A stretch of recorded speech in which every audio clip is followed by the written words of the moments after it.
I would say to anyone that is still smoking that, it's just not worth it. My name's Lisa Brock. I'm an advanced nurse practitioner and I lost my mum to lung cancer.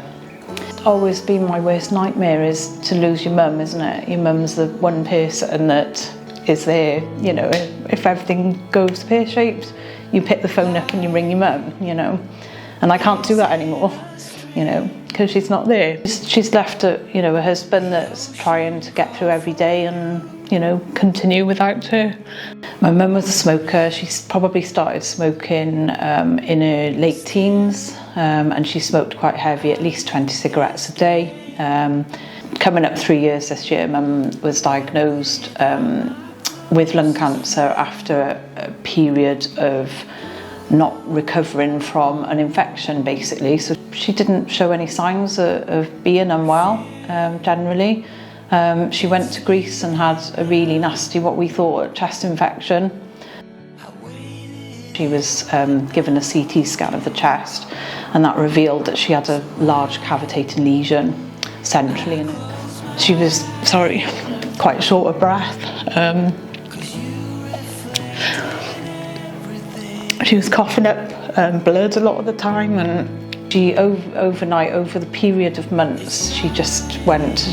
She didn't even look like her at the end. I say to people, my mum died of lung cancer, and you might not have any symptoms.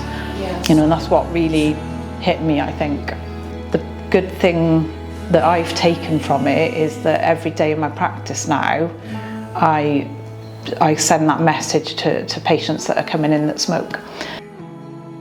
Don't let that be you. You've got a power to do something about it while you're still young and fit enough. There's such a high risk of cancers and other, respiratory diseases if you continue to smoke.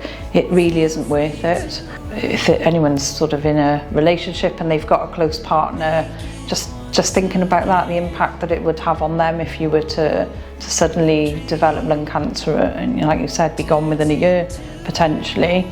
And also your children and grandkids, not seeing your grandkids. My mum won't get to see any of those. That's gone now. Can't get that back. All of that's gone. It's all been taken away. Just for picking something up and putting it in your mouth and what for? It's just not worth it.